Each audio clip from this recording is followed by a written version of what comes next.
Everybody, welcome back to the channel. It's Mo Money with you on the Mo Money Sports Network for the sports fan. And today we'll discuss episode 7 of The Last Dance, the story of the 1998 Chicago Bulls season. You can watch it on Netflix. Anyway, it starts out with the clip of Jerry Krause going, "There's no backstabbing going on here," which is quite hilarious as they play that as the clip of the intro.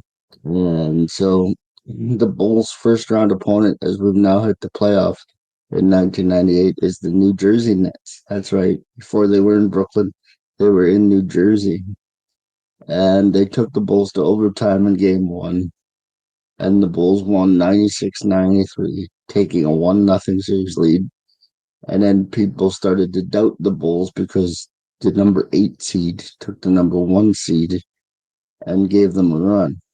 And then we go back to 1993, where they show the Bulls winning their third championship in a row.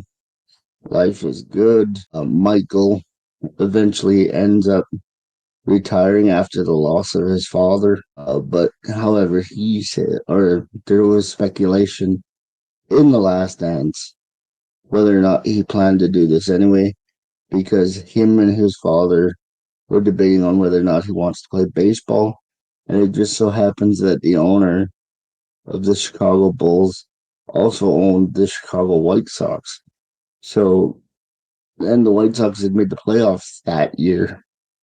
So they had Michael throw out the first pitch, and then he of a championship game in the ALCS, and then he goes up to the skybox and they grab Jerry Krause, who's the GM of the Chicago Bulls at the time, and he said, "Michael's quitting."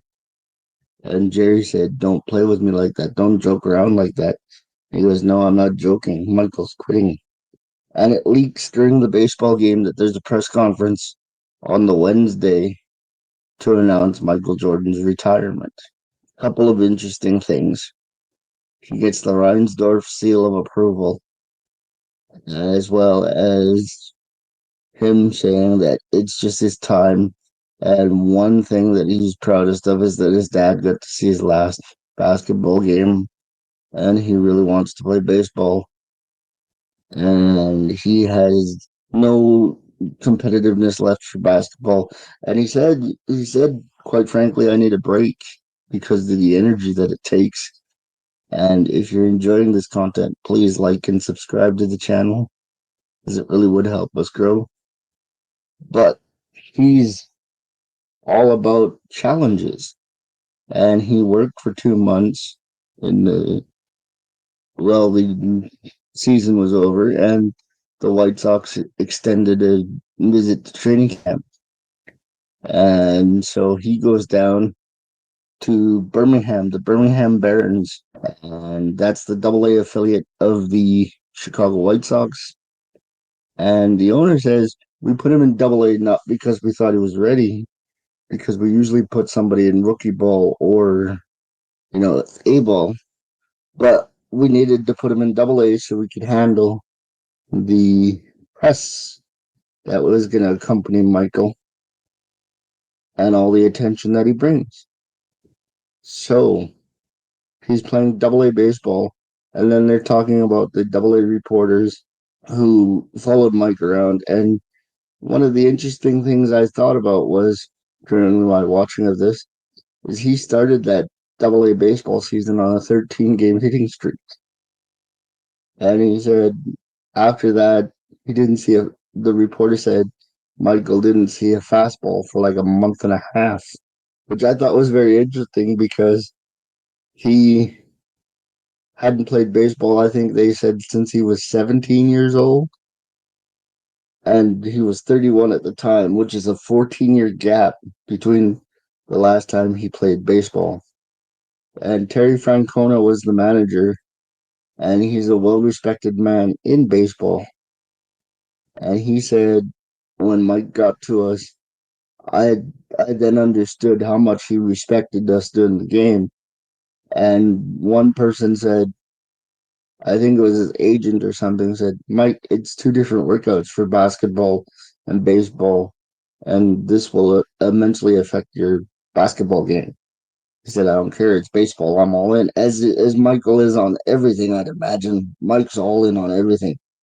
But I found it very interesting that his mentality towards whether it be baseball or basketball never really changed.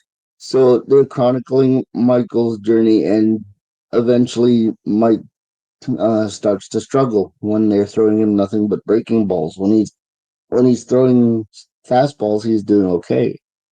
He's hitting the ball, he's getting on base, and but it's like Pedro Serrano in Major League. He just couldn't really hit the curveball. And they showed him making errors because he's an outfielder. And the Sports Illustrated magazine issue where he's being basically mocked for wanting to play baseball. During this entire time, as well, the Bulls, this is their 55 win season, I believe, where Scotty was the leader. And believe it or not, the Bulls players praised Scotty during this season, you know, because he was a softer touch than Mike. Mike was, I'm going to be in your face. I'm going to make you better. You're going to play better because you're playing with Michael Jordan, and I expect a certain standard. Where Scotty was, I'll put my arm around you. I'll make you feel good about yourself, even when things are going bad. And they were just two different types of leaders, which the Bulls players, I guess, really respected from Scotty. And then it goes back to Mike, who's playing baseball. And they said he drove in 50 runs and hit 200 and what? 201, I believe, was his batting average.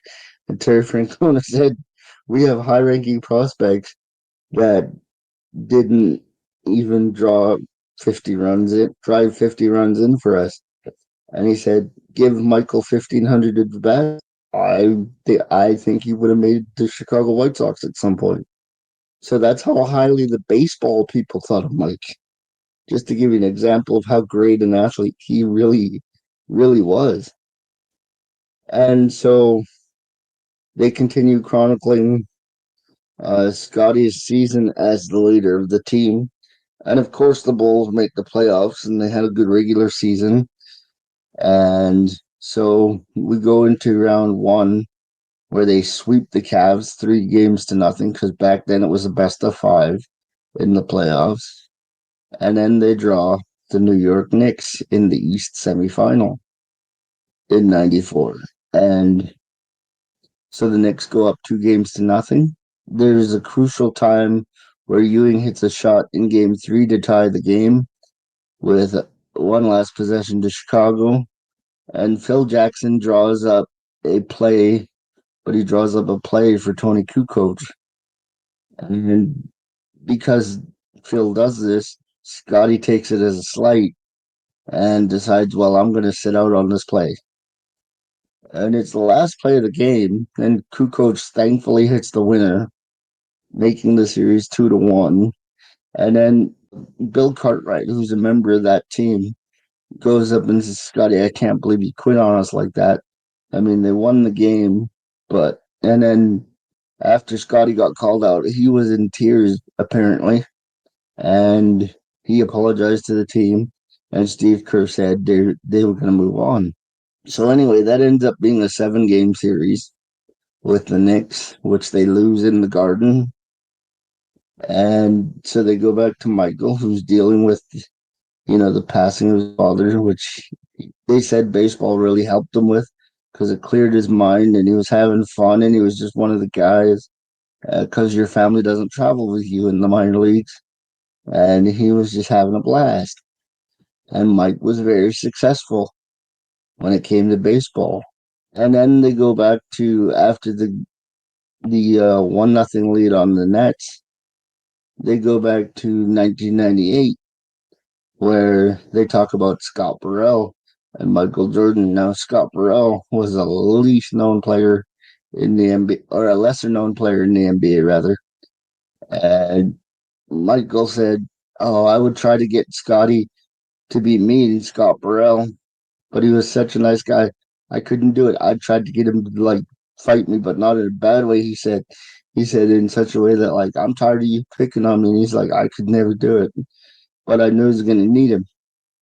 And in game three of that sweep that they had of the New Jersey Nets in that first round, Scotty Burrell had 23 points. I heard the announcer say, and they used they made a big deal about Michael being a tyrant, so to speak, in with the team, and he's all he said was, "I am who I am. That's the way I play. I play with passion. I play with intensity, and if you don't want to play that way, you don't have to play that way.